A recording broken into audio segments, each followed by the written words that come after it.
অবরুদ্ধ নিশীথ তেজস্মিতা মর্তুজা। পাঠে আমি শারমিন। দুপুর 2টোর মতো বাজে।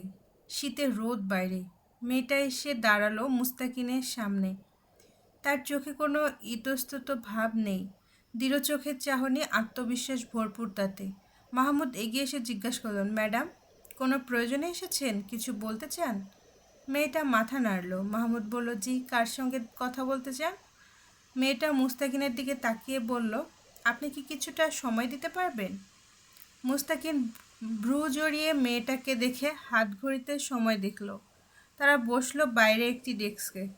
চেয়ারে বসে টেবিলের ওপর হাত রেখে দুহাত একত্র করে কয়েক সেকেন্ড দেখল মেয়েটাকে মুস্তাকিন। এরপর বলল, জি বলুন, কি বলতে চান? কণ্ঠস্বর ভারী, কৌতূহলী। আমি মাহেজাবিন আরমিন অন্তু, দানেশ বিশ্ববিদ্যালয়ের ছাত্রী।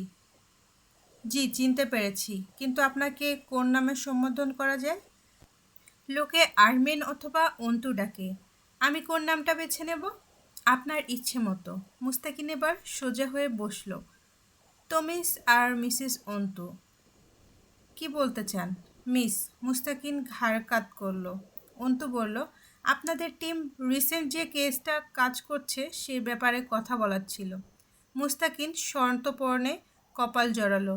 আপনি কিছু জানেন? কি বলতে চান এ ব্যাপারে? আপনারা কতদূর পৌঁছেছেন? মুস্তাকিন মাথা নাড়ল। দুঃখিত, আমজনতাকে আমাদের তদন্তের ব্যাপারে এভাবে তথ্য দিতে পারি না। তা দিতে পারেন না, তবে তা না জানলে আমি গতিবিধি বুঝব কী করে? জোহরের চোখে তাকালো মুস্তাকিন। আপনি কিসের গতিবিধির কথা বলছেন? কি জানেন? খোলাসা করুন, বুঝতে পারছি না। লাশ আসার পর আখিদের বাড়িতে গিয়েছিলেন? না, যায়নি। অন্তু বলল, আমি ওখান থেকেই আসছি। আবারও নতুন করে ঘা জেগে উঠেছে বাড়ির। আপনারা কাউকে সন্দেহ করছেন না? রিপোর্ট কি বলছে? সরাসরি এভাবে একটা মেয়েকে এত দ্বিধাহীন এসব কথা বলতে শুনে একটু অপ্রস্তুত বোধ করলো মুস্তাকিন। কথাগুলো খুব পেশাগতভাবে বলেছে অন্তু। মুস্তাকিন চোখ নামিয়ে ভাবুক হয়ে রইল কিছুক্ষণ। এরপর বলল, আপনি ঠিক কী বোঝাতে বা বলতে চাচ্ছেন অন্তু? রিপোর্ট দিয়ে নিশ্চয়ই তেমন কিছু বের হয়নি, তাই না অফিসার? মুস্তাকিন ভ্রু কুঁচকে ফেলল। অন্তু বলল, আমার প্রথমে জয় এবং হামজার উপর সন্দেহ হয়েছিল, আর এখন হচ্ছে না। হলে কেন হয়েছিল, আর না হলে কেন হচ্ছে না? অন্তু হাসল। ব্যাপারটা অতটাও সহজ সরল নয়, তা আপনিও জানেন অফিসার। এভাবে ধারণার উপর ভিত্তি করে কেস মিলে যাবার মতো কেস এটা নয়। আপনি কি এটা জানেন কিছুদিন আগে আখির মেজো ভাই সোহান মারা গিয়েছে? মুস্তাকিন জবাব না দিয়ে তাকিয়ে রয় অন্তুর দিকে। অন্তু বলল, এই ব্যাপারটা নিয়ে ঘাপলা কাজ করছিল আমার ভেতরে। আজ তো কিছু জিজ্ঞাসাবাদ করার মতো অবস্থায় নেই ও বাড়ির লোক। তবে আমার মনে হয় সোহানের মৃত্যুটা স্বাভাবিক ছিল না, ওখানেও কোনো ব্যাপার আছে। মুস্তাকিন হাত দুটো একত্র করে গুটিয়ে থুতনির কাছে নিয়ে এলো। শার্টের ওপর দিয়ে তার বাহুর পেশি ফুলে উঠেছে। কবজিতে ঘড়ি, গলার কাছে শার্টের বোতাম খোলা, হাত গুটানো কনুই অবধি। বিন্যস্ত পোশাক ও চেহারা। সন্দিহান কণ্ঠে জিজ্ঞেস করলো, আপনি এসবে এত ইন্টারেস্ট নিচ্ছেন কেন? অন্তু চুপ করে রইল ক্ষণকাল। হঠাৎই বলল, আজ আমি চুপ থাকবো, তামাশা দেখবো, আখির পরে শিকারটা আমি হব না, এমন গ্যারান্টি কার্ড তো পাইনি। আর তাছাড়াও? মুস্তাকিন সপ্রতিভ হয়ে চাইল, ভ্রু উচালো। তাছাড়াও? তাছাড়াও আখির পরিবার ভয়ে বারবার বলছে বিচার চায় না। ধরুন ওদের সেই সকল জানোয়ারদের বিচার আমি চাই। চাপা তেজ বহির্ভূত হলো অন্তুর কণ্ঠস্বর ভেদ করে। মুস্তাকিন মাথা নেড়ে সম্মতি জানিয়ে জিজ্ঞাসা করলো, তো আপনি কি চাইছেন? আমাদেরকে সাহায্য করতে চান এই কেসে? ওহো, সাধারণ মেয়ে আমি, এতখানি সক্ষমতা নেই। এরকম একটা ভয়ানক কেসে মাথা ঢুকিয়ে অ্যাক্টিভিটির সাথে যে কোনো মূল্যে এই কেসের শেষ দেখবেন আপনারা। আখির মৃত্যুর জন্য না হোক মেনে নিলাম, কোনো না কোনো একদিন মানুষের হায়াত ফুরোয়। সকালে কপালে স্বাভাবিক মৃত্যুই লেখা থাকে না, কিন্তু ওর সম্মানহানি ও ওর সাথে হওয়া অত্যাচার যেন চাপা না পড়ে যায় আপনাদের গাফিলতির নিচে, এই অনুরোধটুকু করতে এসেছিলাম। মুস্তাকিন সঙ্গে সঙ্গে জবাব দিলেন না। কিছুক্ষণ চুপ রইল। পিবিআই এর কার্যালয়ে এসে পিবিআই অফিসারের কার্য গতিবিধিতে আঙুল তোলার সাথে সাথে বিচার দাবি করছে। ইন্টারেস্টিং লাগলো মুস্তাকিনের কাছে ব্যাপারটা, তবে প্রমাণ এবং ক্লুর খুব অভাব কেসটাতে। এমন কোনো সূত্র এখনও অবধি আমাদের টিম পায়নি যা দ্বারা এই কেস এগোতে পারে। এরকম আর কিছুদিন না পেলে কেস এমনিতেই চাপা পড়ে যাবে। তবে আমাদের চেষ্টা জারি আছে। অন্তু বেরিয়ে এলো। কিছুক্ষণ চেয়ে রইল মুস্তাকিন অদ্ভুত মেয়েটিকে। অন্তু রাস্তা পার হওয়ার উদ্দেশ্যে রাস্তার পাশে এসে দাঁড়ালো। তখনই সামনে দিয়ে পাশ কাটিয়ে বেরিয়ে গেল হামজার গাড়িটা। অন্তু টের পেল না। যতক্ষণ দেখা যাচ্ছিল জয় খেপা চোখে দেখল অন্তুকে। ঘাড় ফিরিয়ে হামজাকে বলল, অন্তু পিবিআই ডিপার্টমেন্টের সামনে। কাহিনী বুঝতে পারতেছি না শালির। হামজা গম্ভীর স্বরে বলল, গরম রক্ত, প্রতিবাদ ভরা। হয়তো ওই মেয়েটা বিচারের জন্য লড়তে চাচ্ছে। তুই নজরদারি করছিস কেন ওর ওপর? তাচ্ছিল্যের হাসি হাসল জয়। তোমার সৎ নেতাগিরি আর নীতি পেছনের পকেটে রাখো। ওর সন্দেহ আমার আর তোমার উপর। এবারে কি তোমার নীতি কথা শোনাবে নেতাজি? হামজার হাতের পিঠে গাঢ় জখম। জয় যত দ্রুত সম্ভব গাড়ি চালাচ্ছে। চেপে রাখা টিস্যু রক্তে ভরে উঠেছে, অথচ হামজা নির্বিকার ভঙ্গিতে ভ্রু কুঁচকে তাকালো। আমার তোর ওপর কেন? আমি তুই ওর কি করেছি? জয় স্টিয়ারিং ঘোরাতে ঘোরাতে জবাব দিল, চলো জিজ্ঞেস করে আসি। গাড়ি এসে থামলো M Abdur Rahim medical college হাসপাতালের সামনে। ভেতরে ভর্তি রয়েছে দলের কয়েকটা ছেলে। গতকাল মারামারি হয়েছে ভার্সিটির মোড়ে ঝন্টু সাহেবের ছেলে মাঝারের লোকদের সাথে। অবশেষে জয় যখন গিয়েছিল শেষ পর্যন্ত তার হাত কেটেছে, কপাল ফেটেছে, পিঠে আস্ত একটা লাঠি ভেঙেছে। জয়ের টুকটাক ব্যান্ডেজ লাগলেও মাঝারের ছেলেদের অবস্থা খারাপ। কিন্তু সবচেয়ে বড় আঘাত পেয়েছে হামজার সেক্রেটারি লতিফ। দলের লোকদের হামজা সর্বদা কেবিনেই অ্যাডমিট করায়। আমজনতার ভিড়ে রিস্ক থাকে এসব মামলায়। দুজন গিয়ে বেডের পাশে দাঁড়াতেই লতিফের বউ কাঁদতে কাঁদতে উঠে এলো। এখন বেহুশ লতিফ। লতিফের কোমরের ওপর পেটের বা পাশে ছুরিঘাত করা হয়েছে মারামারির কোনো এক সময়। রাস্তার পাশে পড়েছিল সে। হামজা অবশ্যই নির্বাচনের আগে প্রস্তুত ছিল এসবের জন্য একবার। মারামারির সূত্রপাত ঘটেছে সকালের দিকে। মাঝারের ছেলেরা ক্লাব ঘরে ইটপাটকেল ছোড়াছুড়ির মাধ্যমে ঘটনার শুরু।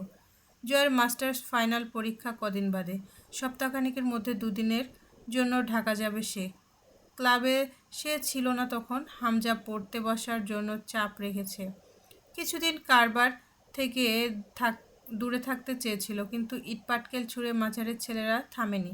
নোংরা ভাষায় হামজাকে গালি দিয়েছে। তখন হামজার ছেলেরা বেরিয়েছিল। দুপুরবেলা লতিফের সাথে এই অঘটন ঘটে যাবার পর জয় বিকালে পড়ালেখা ছেড়ে বেরিয়ে গিয়েছিল। সন্ধ্যার পর ভার্সিটি মোড়ে তুমুল মারামারি শুরু হলো দুই দলের। লাঠিসোঁটা, ককটেল, সাথে ছুরি ছিল ছেলেদের হাতে। জয় দুটো ছেলেকে বেদম পিটিয়েছে। সে সময় প্রতিরোধ করার জ্ঞান থাকে না জয়ের। এটা তার অপরাগতা। যখন কাউকে মারতে শুরু করে তাকে বৃষ্টির মতো মেরেই যায়। সে একনিষ্ঠ চিত্তে শুধু ছেলে দুটোকেই মেরেছে। তার মাঝে নিজে জখম হয়েছে বেশ ভালো মতোই। মাজাহার নিজে উপস্থিত ছিল না। সকালে জয়কে না ডেকেই হামজা পৌঁছে গিয়েছিল পলাশের ডেরায়। দিনাজপুরের নামকরা সন্ত্রাস পলাশ, আকবর আর রাজন। দুজনের সাথে ভালো মিল মাজাহারের। সাথে দুটোকে মহাজনও বলা চলে। কড়া সুদের টাকা ধার দেয়া মানুষকে পরে তার বদলে জমি, ঘর, জিনিস অথবা ব্যবসা কেড়ে নেওয়ার বহু নজির আছে। সেখানে গিয়ে মেরে এসেছে হামজা মাঝারকে। জয় সেখান থেকে নিয়ে আসছে হামজাকে। এখন অবধি জিজ্ঞেস করেনি মাজাহারের কী অবস্থা, কিভাবে মেরেছে, কী হাল করেছে। হামজা খুব শান্ত শীতল মেজাজের পুরুষ। যতক্ষণ না জয়কে আঘাত করা হয় তাকে খেপতে দেখেনি ছেলেরা। কিন্তু লতিফের স্ত্রী কান্নাকাটি দেখেছে সে রাতে। লতিফের বাচ্চা দুটোর শুকনো মুখ দেখেছে। লতিফের রক্তাক্ত শার্টখানা দেখেছে। হামজাকে চেয়ারে বসিয়ে রেখে জয় দ্রুত গেল নার্সকে ডাকতে। এই অসময়ে হাসপাতালে নার্সের সংখ্যা কম চারদিকে। ব্যস্ত নার্স দাঁড়াতেই বলল জয়কে। হুট করে জয়ের মেজাজ চটল। অমানুষের মতো হয়ে উঠল মুহূর্তে। দাঁত খিচে উঠল। ওঠ, তাড়াতাড়ি ওঠ। তোর পাশে যে মগা দাঁড়ায় আছে ওরে বল ক্যানোলা ঢুকায় দিক এই লোকের। তুই আমার সাথে চল। ভাইয়ের হাতে রক্ত পড়তেছে, শুনতেছিস না কথা? চেঁচিয়ে উঠল শেষের দিকে। নার্স কেঁপে উঠল, দ্রুত উঠে দাঁড়ালো। রাগে শরীর কাঁপছে জয়ের। এখানে হামজা থাকলে নির্ঘাত একটা থাপ্পড় মারত কোনো মেয়ের সাথে এমন দুর্ব্যবহারের ফলে। নার্সকে নিয়ে এসে দাঁড় করালো হামজার পাশে। আসলে অনেকটা রক্ত বেরিয়ে সাদা পাঞ্জাবি রঙিন হয়ে উঠেছে হামজার। গালের পাশে কালশিটের দাগ দেখা যাচ্ছে। এটা অস্বাভাবিক নয়, নির্বাচনের আগে এমন অঘটন ঘটারই ছিল। ঝন্টু সাহেব ও তার ছেলে যে চুপচাপ বসবে না, এটা জানা কথা। নার্স ভয়ার্ত গলায় বলল, কিছু ওষুধ আনতে হবে। জয় তাড়া দিল, হ্যাঁ বলেন সিস্টার, কী কী ওষুধ লাগবে? আমি এনে দিচ্ছি, দ্রুত বলেন। নার্স অপ্রস্তুত হলো। কিছুক্ষণ আগে কি ব্যবহার ছিল, এখন আবার সিস্টার বলছে। একটা কাগজের নাম লিখে দিল। জয় কারো হাতে দিল না কাগজখানা, নিজে দৌড়ে বেরিয়ে গেল ওষুধ আনতে। হামজা চেয়ে রইল জয়ের যাবার পথে। নিজের হাতের তালুতে ব্যান্ডেজ চড়ানো, কপালে ব্যান্ডেজ, কোমরে ঘা।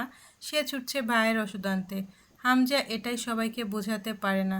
পুরো পৃথিবীর জন্য জয় আমির জঘন্য এক নাম, সেও মানে, কিন্তু বিশেষভাবে তার জন্য ওই ছেলেটা বিশেষ। লতিফের চিকিৎসার সমস্ত খরচ হামজা বহন করলো। কেবিনের বাইরে দাঁড়িয়ে রইল সকলে। শেষ রাতের দিকে সার্জারি করা হয়েছে লতিফের, এখনও সেন্স ফিরেনি। চিন্তিত মুখে নিজের ব্যথা ভুলে উদ্বিগ্ন ভঙ্গিতে পায়চারি করে চলল হামজা।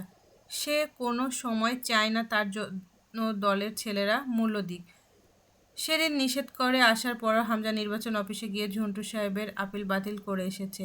তাতে যে ঝন্টু সাহেব খেপবেন তা জানা কথা, তবে আঘাতটা লতিফকে করে ওর পরিবারকে বিধ্বস্ত করে তোলাটা ঠিক হয়নি ঝন্টু সাহেবের। মাঝার ভালো ঘা খেয়েছে। যতদিন নির্বাচন শেষ না হচ্ছে ঝামেলা যে টুকটাক লেগেই থাকবে এও জানা কথা। নির্বাচনের পরেও কোনো বিশেষ ঝামেলা হওয়ার চান্স রয়েছে। রাত করে বাড়ি ফিরল হামজা। জয় ঢুকে পড়ল নিজের ঘরে। তার পড়ালেখায় গাফলতি চলবে না এখন। ঘরে ঢুকে চেঁচিয়ে ডাকলো মামিকে। দ্রুত পায়ে তরু এগিয়ে গেল। কি হয়েছে জয় ভাইয়া? খালামণি অসুস্থ, ব্যথা বেড়েছে, কিছু দরকার? জয় জ্যাকেটের চেইন খুলে ইশারায় করলো জ্যাকেটটা খুলে নিতে। তরু জ্যাকেট খুলে নিয়ে সেটা হ্যাঙ্গারে বাঁধিয়ে রাখলো। জয় বাথরুমে ঢুকতে ঢুকতে বলল, এক কাপ গরম কফি বানিয়ে দে তো, আমি মামির কাছ থেকে ঘুরে এসে খাবো। আর ঘরটা ঝাড়ু দে, পায়ে নোংরা বাজছে। তরু ঝাড়ু দিতে দিতে দেওয়ালের দিকে তাকায়। চারদিকে বড় ছোট ফ্রেমে বাঁধানো জয়ের ছবি, ওয়ালমেটে ভর্তি ঘরের দেওয়াল। জয় যখন মামির রুমে এলো দেখলো হামজা মায়ের মাথার কাছে বসে আছে। মামা বারান্দার পাশে চেয়ারে বসা। মুখ বাঁকালো জয়। এখানে বসে কি নিজেকে বীর পুরুষ প্রমাণ করতে চাইতেছো? বারান্দা দিয়ে ঠান্ডা আসছে না? পরে তো আবার খ্যাক খ্যাক করে কাশবে। তোমার কাশির আওয়াজ শুনতে একটুও ভাল লাগে না মামা। দরজা আটকে বসো। শাহানা ব্যথায় কুঁকড়ে গেছেন। হামজা মাথা নিচু করে বসে আছে মায়ের শিউরে। জয় বকে উঠল, শালার ডাক্তাররা যদি কষ্টের সময় চিকিৎসা না করতে পারবে তাহলে ডাক্তার ট্যাগ লাগানোর মানে কি? ব্যথা এখন, সার্জারি করবে মাস কয়েক পরে, এইটা কোনো চিকিৎসার মধ্যে পড়ে? তুলি জবাব দিল, তুই চুপ থাক, না বুঝে চেঁচাবি না। সব কিছু তো আর তোর মুখের বকার মতো সহজ না।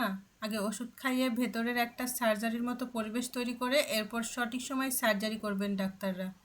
তোর মতো পদার্থবিজ্ঞান পড়ে অপদার্থ হয়নি তারা। ডাক্তার ওরা ভালো বোঝে।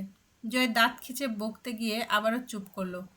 এখানে সবার মন খারাপ, এখন চুপ থাকা ভালো মানুষের কাজ। জয়ের ধারণা সে খারাপ হলেও মাঝে মধ্যে একটু ভালো মানুষের মতো আচরণ দেখিয়ে লোককে চমকে দেওয়া ভালো। বাইরে বেরিয়ে এলো। বাড়িটা খুব বিষণ্ণ লাগছে। জয়ের ভালো লাগছে না বিষয়টা। কাল গিয়েই কোয়েলকে আনতে হবে। ও থাকলে এখন দৌড়ে এসে কোলে উঠে আবদার করতো, মামা আমিও ব্যান্ডেজ লাগাবো, এরপর দুজনে চকলেট কিনতে যাব, ম্যাচিং ম্যাচিং হবে তোমার আমার ব্যান্ডেজ। শরীরে ব্যথা আর রাত বাড়ার সাথে সাথে প্রকট হচ্ছে। বারান্দায় গিয়ে দাঁড়িয়ে সিগারেট ধরালো। কোমরের ক্ষততে টান ধরেছে। পুরো গা হাত পায়ে বিষ ব্যথা হয়েছে। এখন বোঝা যাচ্ছে জয়ের রুমটা বাড়ির পেছন দিকে। এখান থেকে বাড়ির পেছনের জঙ্গল চলে গেছে। বিশাল ফাঁকা পতিত জমি পড়ে আছে, সেখানে জঙ্গলি গাছপালা জন্মেছে। তরু কফি রেখে চলে যাবার সময় জয় ডাকলো, খাবারটা রুমে দিয়ে যেত। জয় জানে ও না বললেও মেয়েটা ঠিক নিয়ে আসতো। কেন এত যত্ন করে জানার বা বোঝার চেষ্টাও করেনি কখনো জয়। তবে এই নিঃসঙ্গ পাপে ভরা জীবনে এই মেয়েটা বেশ মনোযোগ পায় সে। তরু খাবার আনলো। জয় তখন বিছানায় বসা। তরু খাবার রেখে চলে গেল না, দাঁড়িয়ে রইল। জয় জিজ্ঞেস করলো, দাঁড়িয়ে আছিস কেন? চিকন মিষ্টি কণ্ঠস্বর তরুর। আপনি নিজে খেতে পারবেন, আমি খাইয়ে দেব? অবাক হলো না জয়। সে জানতো এমন কিছুই বলবে তরু। চেয়ে রইল তরুর মুখের দিকে কয়েক সেকেন্ড, এরপর মাথা নেড়ে সম্মতি জানালো। যত্ন করে খাওয়াতে বসলো তরু। আবার চিবোতে চিবোতে একবার তরুকে দেখে নিল, নিঃশব্দে হাসলো জয়। আমি খারাপ লোকের নাম শুনলেই নাক ছিটকাই, তুই বিশেষ এই যত্ন কেন করিস? তরুর চোখের ঘন পাপড়ি নড়ে উঠল। একবার তাকিয়ে চোখ নামিয়ে নিল, আস্তে করে বলল, হা করুন। জয় লোকমাটা গালে না নিয়ে আবার হাসল। ভালোবাসিস আমায়? হাত থেমে গেল তরুর, চোখের কোণে জলের ছিটা জমেছে। জয় হালকা ব্যস্ত হলো। এই পাগলি, এই কাঁদছিস কেন? আমি স্বয়ং পাপ, আমাকে ভালোবাসতে নেই, এজন্য আমিও পাপকে ভালোবাসি। অবশেষে জীবনে এমন সব নিকৃষ্ট পাপ করে রেখেছি, কেউ যদি তার শাস্তি কোনোদিন আমায় দেয়, তাহলে তা হবে আমার জঘন্য মৃত্যু। আবার আমার পাপের পেছনে এমন কোনো ব্যাকগ্রাউন্ড নেই যা শোনার পর মানুষ ইমোশনাল হবে বা বলবে এজন্য আমি বাধ্য হয়েছি বা এমন হয়েছি। সবাই করেছে ক্ষমতার জোরে। তুই যে আমায় ভালোবাসিস, তুইও সমান পাপী। কারণ আমার মতো পাপিষ্ঠকে কোনো সুন্দর মনের মানুষ ভালোবাসতে পারে না। তা জানি আমি। যে কোনো দিন আমায় ভালোবাসবে বা বেসেছে, আমি জেনেই নিই তার ভেতরেও আমার মতো পাপ আছে, নয়তো কেউ আমার পক্ষপাতিত্ব করতে পারে না। তোর চুপচাপ খাবার খাওয়ায় জয়কে। সযত্নে মলম লাগিয়ে দিল পিঠের ক্ষততে, ওষুধগুলো খাইয়ে দিল। জয়ের হাতে ঘড়ি শার্টটা খুলে দিল, শুয়ে দিকে কম্বলটা গলা অবধি তুলে দিয়ে মাথার কাছে বসলো। গভীর মনোযোগের সাথে জয়ের মাথায় হাত বুলিয়ে দিল, চুল টেনে দিল, কপাল টিপে দিল। জয় চোখ বুজে চুপচাপ নেয় সেই সেবাগুলো। একদৃষ্টে চেয়ে রয় তরু জয়ের মুখের দিকে। খোঁচা দাড়ির গালটা হাত দিয়ে আদর করতে ইচ্ছে করছে। জয়ের নিঃশ্বাস ভারী ভারী পড়তে শুরু করে। বহুদিন এভাবে পাশে শুয়ে পড়েছে সে জয়ের, অথচ সকালে উঠে নিজেকে অক্ষত অবস্থায় দেখে জয়ের প্রতি ভালোবাসা বেড়েছে। এতটা তাগড়া পুরুষের পাশে রাত কাটিয়ে যখন বোঝা যায় পুরুষটি হাতও লাগায়নি নারীর শরীরে, সেখানে প্রেম জাগার নয়। তরু মানে জয় খারাপ, কিন্তু তার আপেক্ষিকতায় জয়ের খারাপের শিকার হয়নি সে, সুতরাং তার ভালোবাসা জায়েজ। হঠাৎই তরু একটা অকাজ করে বসলো। গাঢ় একটা চুমু খেলো জয়ের কপালে, ফিসফিস করে বলল, আপনাকে ভালোবাসা যদি পাপ হয়, আপনাকে ভালোবেসে আমি যদি পাপী হতে হয়, তো পাপই ঠিক। আমি সেই পাপই করেছি, প্রেমিকা না হয়ে বরং আপনার পাপিষ্ঠা নারী হয়েছি। তবুও আমি আপনাকে ভালোবেসেছি জয় আমির। একথা অনস্বীকার্য, একথা চিরধার্য। জয়ের ঠোঁটের এক কোণ প্রসারিত হয়ে উঠল। অবচেতন কানে কথাগুলো শুনে ফেলল জয়। তরু আর বসল না, দৌড়ে বেরিয়ে গেল জয়ের রুম থেকে।